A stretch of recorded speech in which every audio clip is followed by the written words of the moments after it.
My name is Aaron Machbitz. I'm a podcaster, speaker, and coach. Can you tell me about your own mental health journey?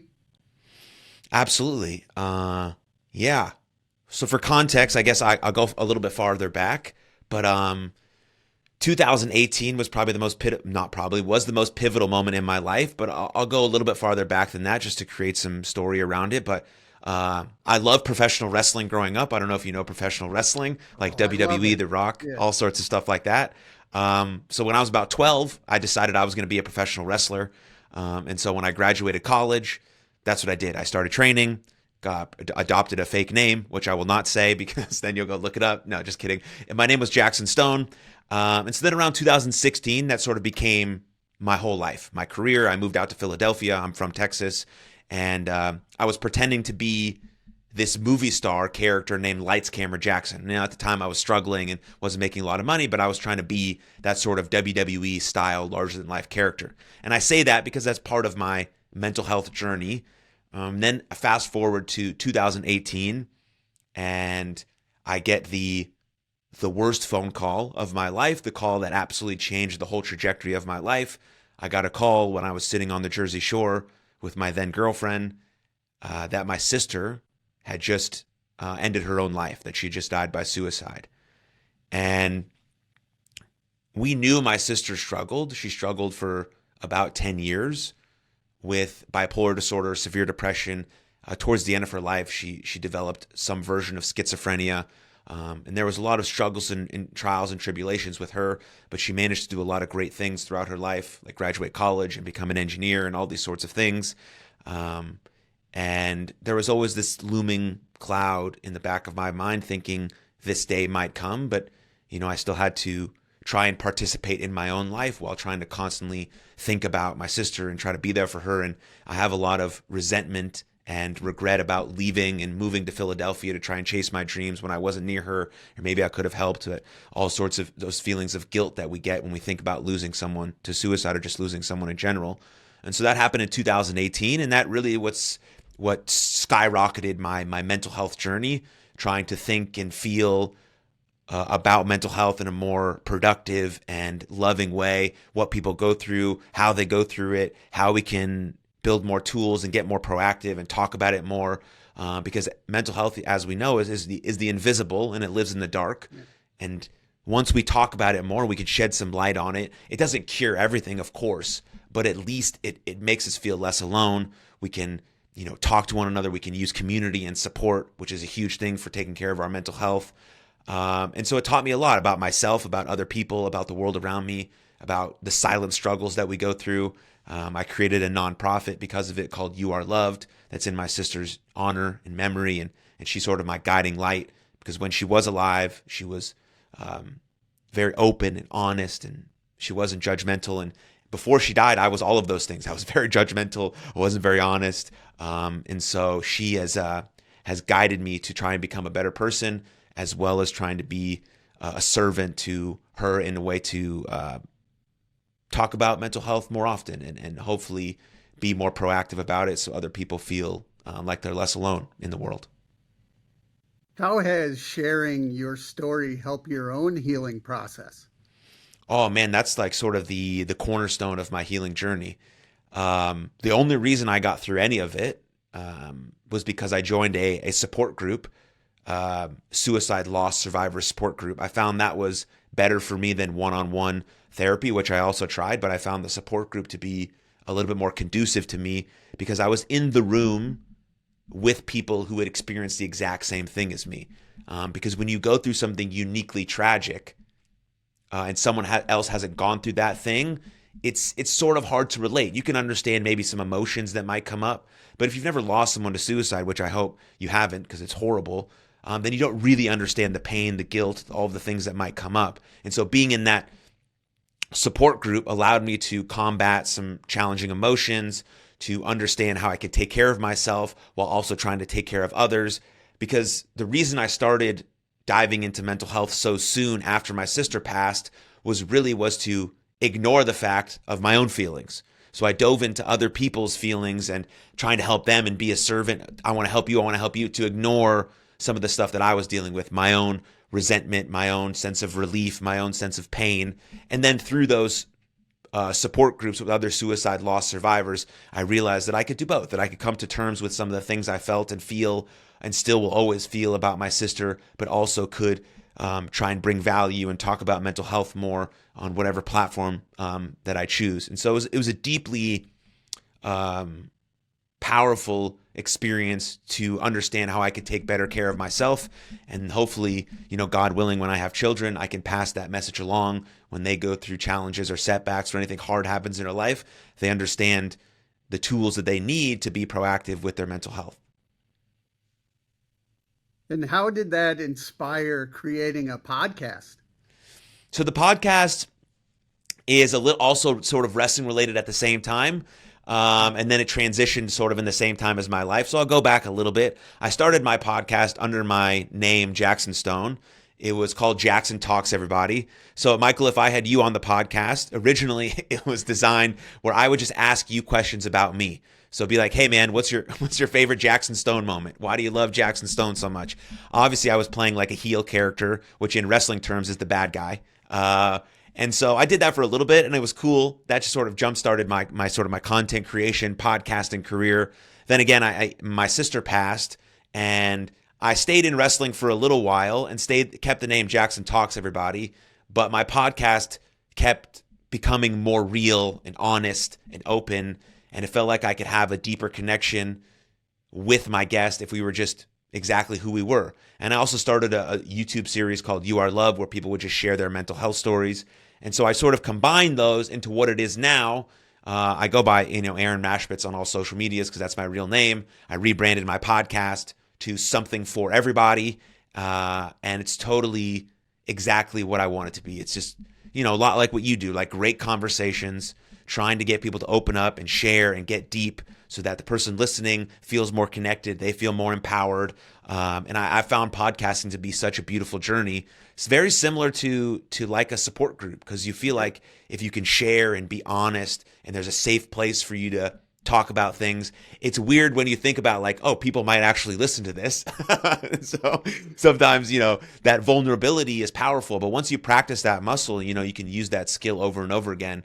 And so podcasting has been amazing in that regard. It also has been amazing in terms of learning how to listen more often. Like I'm sure you have an amazing skill of just being able to listen and actually see someone and hear them and be curious and try to seek to understand why they think that way or this thing or that thing. And in today's day and age, that doesn't happen often, especially if you spend a lot of time on social media, which I encourage you not to. But the more curious we are, the better. And that's another cornerstone of my podcast and another core value of mine. And so the podcast has been a huge sort of benefit, regardless if anyone listens or not. So. Yeah, I treat these interviews as therapy for me because it helps a lot. And I live with bipolar disorder too. So the thing that helps me the most is hearing other people's stories. Do you think it's that relatability that helps others? Oh, yeah, dude. Think about it. Like when you're really in the trenches with your mental health, your brain will convince you that you are the only one in the whole world that's going through this thing right now. And that's the worst feeling in the world because that's what our brain is trying to convince us. It's trying to stay in bed. It's trying to make us isolate. And it's trying to say this shit is only on you. You're the only one who's ever experienced this. And that's horrible. That's like the darkest thing you can feel. And so when I tell someone about that and they've never experienced that emotion, it's hard to relate. It's sort of the same thing when thinking about that when people claim suicide is selfish. And we can talk about that if we want. But so going back to that idea that you said is yeah, of course, stories are what's going to help. But when you're in the midst of that, in the trenches, the first thing you're not going to do is go into YouTube and trying to watch mental health stories. And so it's an interesting dynamic that if you share and listen and are part of groups and communities, that stuff will always be in the back of your mind. Then if you do go through a bout where your brain is convincing you that you're the only one in the world who's experienced this, you have the evidence and the experience to know that's not true. And you can battle those thoughts and say, and convince your brain otherwise. No, that's not true. I talked to my friend the other day. I heard this story the other day. I was listening to Michael's show the other day and someone else shared this and this and this, and it's not true. I'm not alone in this journey. And we have to fight and manage that self-talk a little bit because yeah, stories are the way forward. If we feel less alone in this world, then we're going to know that we can battle through, that we can fight, that we can get back up, that we can move forward because we saw someone else do it, or there was a role model we loved who told us about a story where they fought this or that.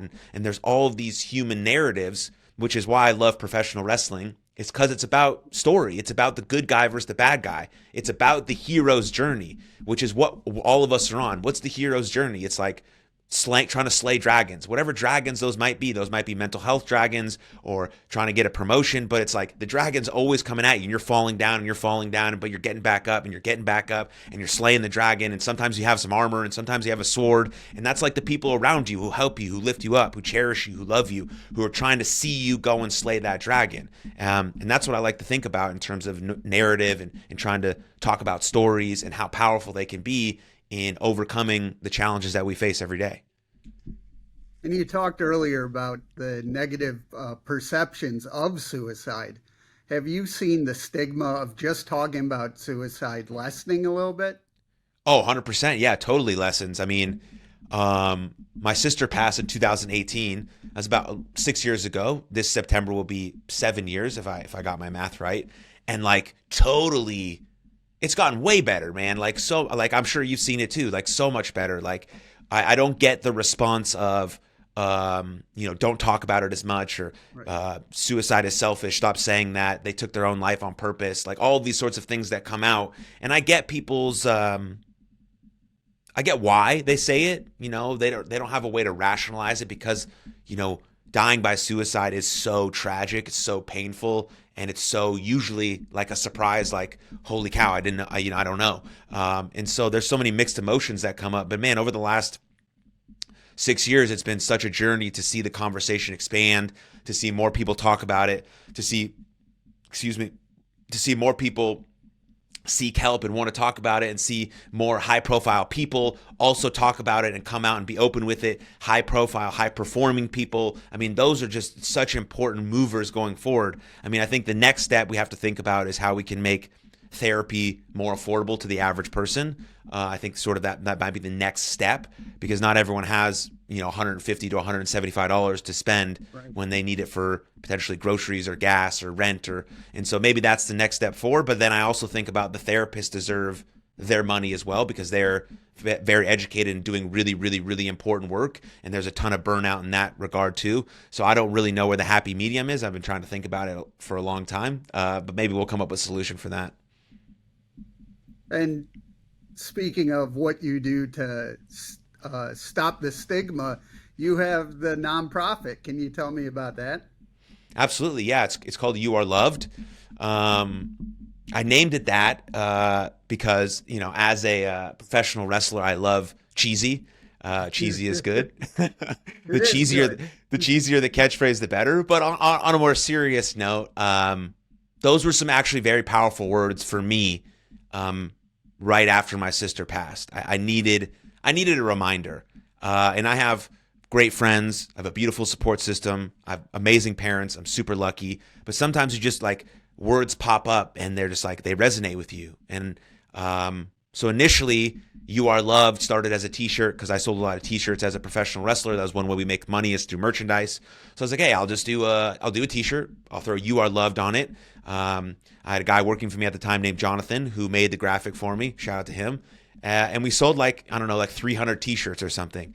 And yeah, it was crazy. Because I started sharing my story more online. I was talking about my sister. I was getting away from like the pretend wrestling character and trying to just be me, because I felt like this is where my life needed to go. And so then we donated all the money to American Foundation for Suicide Prevention, which is an amazing resource if people haven't gone there. And then from there, it just sort of snowballed. It snowballed into working on my podcast, into the mental health series that I mentioned, into eventually during COVID, us becoming an official 501c3 nonprofit. And most of the work that we do in terms of our mental health is geared towards professional wrestlers, because that is a community that is like a lot of people have passed away via drugs, alcohol, suicide. It's very, very, very challenging. And so all of the work that I do for You Are Loved is centered in that community via groups, communities, all of that sorts of stuff. And then secondary to that, we use all of the funds we have. We run a couple events and we do donations and we have a Patreon and things of that nature. All of our funds go to people who can't afford their therapy. So we're inside the wrestling community trying to get those resources available and then trying to help fund people a percentage of their therapy costs just to lower it so they can still go and get the help that they deserve. And so it's been an unbelievable journey so far. A lot of ups and downs running a nonprofit, but the mission is clear. The purpose is clear. So I continue to try and honor my sister the best I can and help, anyone that may need it. And with wrestling, I've been a fan my whole life, basically. Yeah. And yes, everything about it, I love it. But I know just researching wrestlers and stuff, it's a hard start and all that. How important is the wrestlers know they have a support system?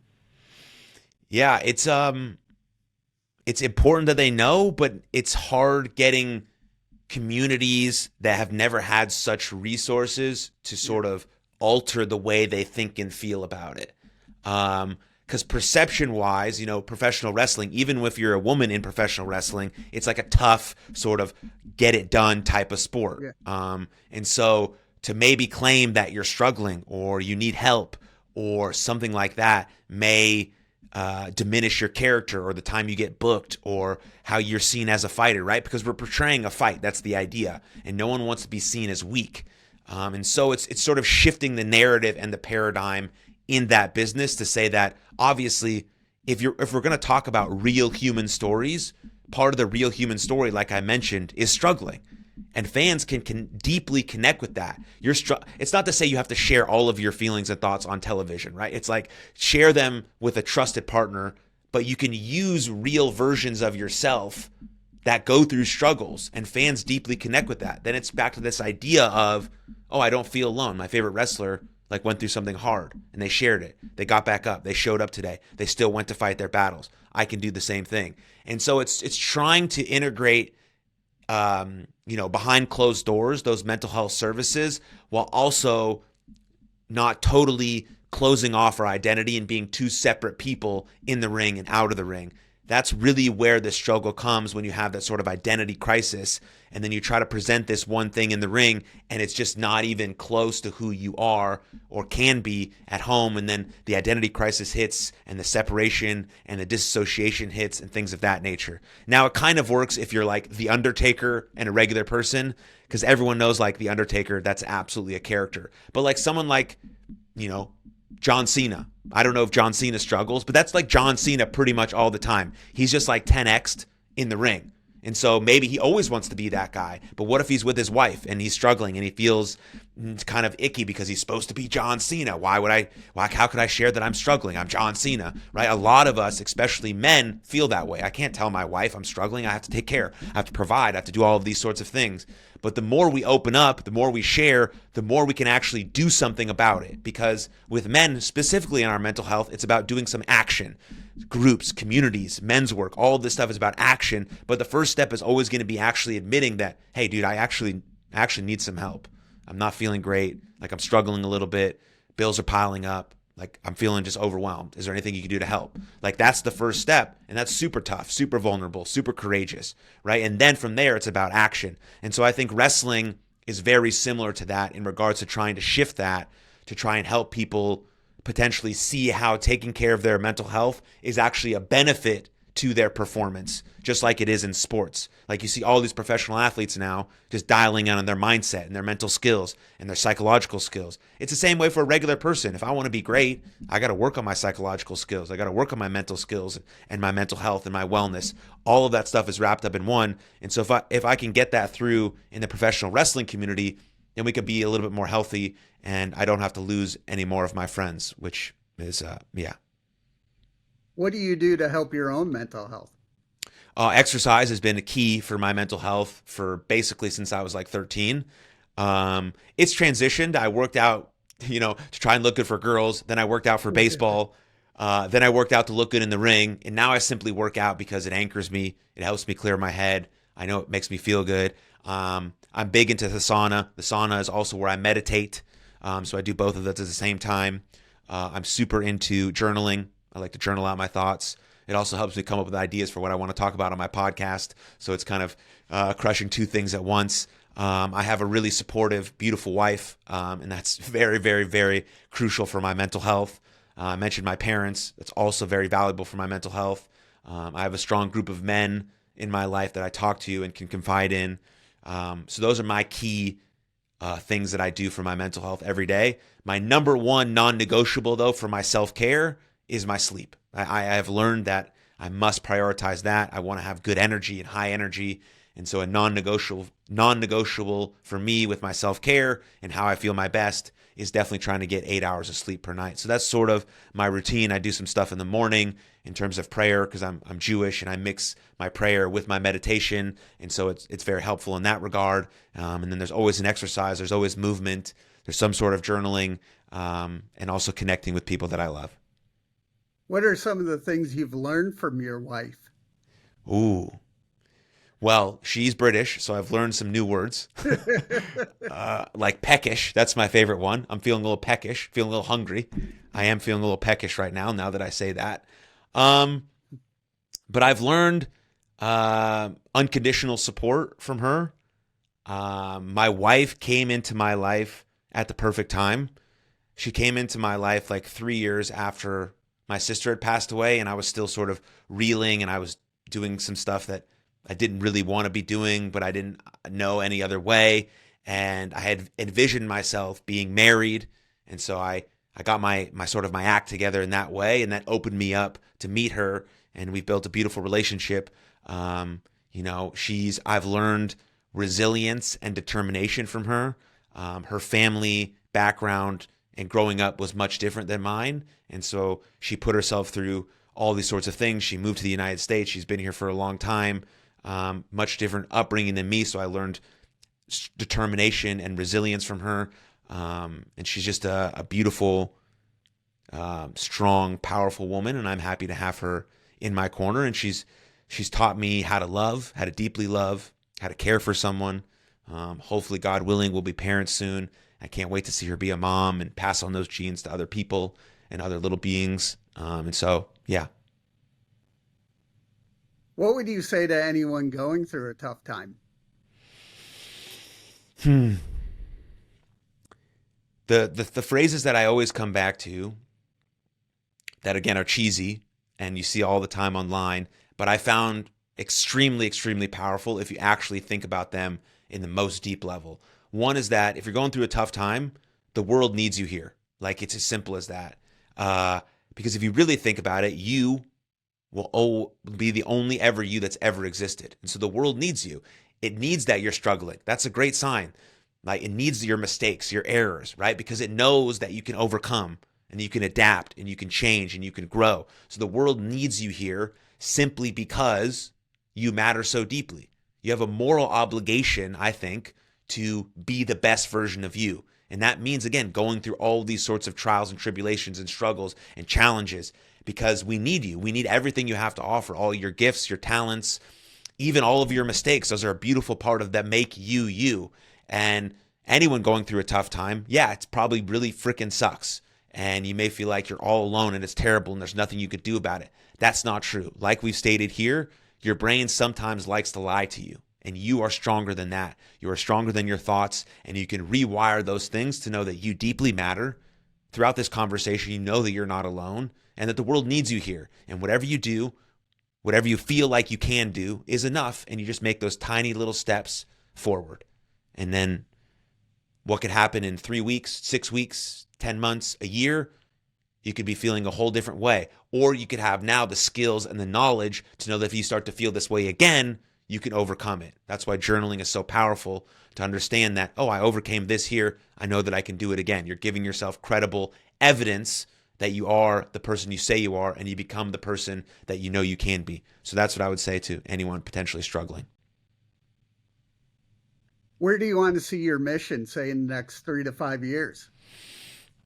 Just having more conversations with as many people as possible.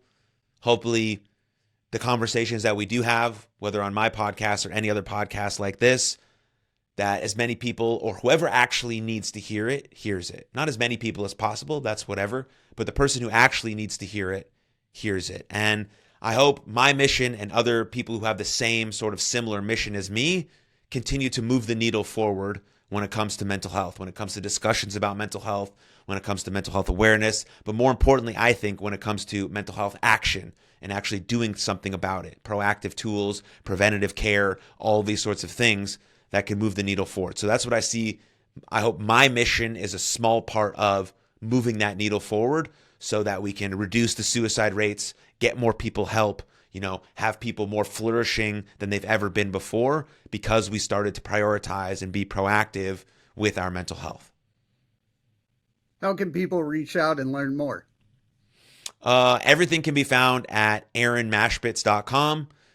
That'll link you to my nonprofit. That'll link you to my podcast. That'll link you to sort of everything that you might want to find. And then I'm just my name, Aaron Machbitz, all over social media. I post every day. Come hang out, send me a DM, whatever. Let's chat, let's chill.